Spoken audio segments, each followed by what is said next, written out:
Hello, this is Willie with the Basement Kings. We are in Lakeway, Texas, where we are looking at a waterfall type of system on the other side of this wall. And there's seepage coming through the wall, and there's always constant condensation on this wall. And you will look and notice that very rare do you see this much calcium on the wall where it's literally crystallized so much that it kind of almost stops it on its own. And the same way over on this side of the wall, you can see it. That is everflorence on the wall, and then you can see algae, and you can see it mixed in. That's why I like jobs like this, is because you don't see that many where everything is mixed on one wall, to be able to prove that if you're a waterproofing specialist, you need to pick the right type of waterproofing that's going to be used for this job. And you'll be able to see what it does up against the metal. Automatic rusting. All of it's calcified on top of it. So what we propose is removing all the metal off the wall and remove all the pins in the wall that was seen here. See them? The nails. You can see some. The tie holes are still in. Those are major leak points. And you can tell that in the ceiling, some of these areas had leaked in the past, and we get a chance to see what it looks like. This is a crack injection that's running across the top. Crack injections is a thing of the past. We stopped doing crack injections almost 15 years ago. You want to use a type of waterproofing that's permanent, and you're never going to talk about or see it again. Otherwise, the material is just going to have drip marks.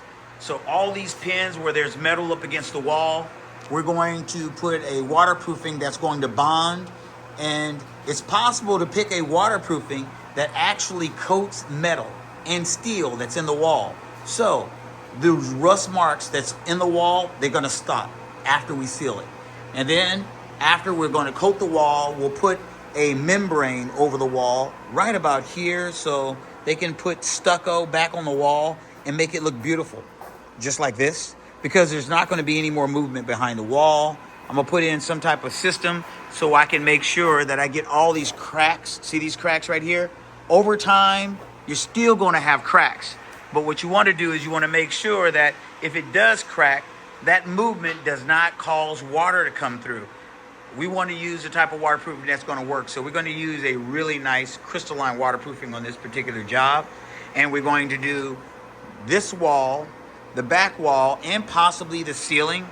Now, this opposite wall may not need to be redone unless I'm going to be anal. And if I am, knowing me, even if I don't give them a bill for it, you see the honeycombing? That needs to be treated. And the Basement Kings do not leave any of this stuff on the wall like that. So what we would do is we're going to remove those nails and seal those nails at least, and any other major cracks on this side, and consider the job done right the first time. And then we'll show you what it looks like. So if you like our videos, click the like button. And some of you out there like asking questions, make sure you are subscribed. And we'll answer them for you 24 hours a day. All right, let's get busy. Hello, thanks for watching. If you like our video, please subscribe, follow, like, or visit us at thebasementkings.net. Thank you and have an excellent day.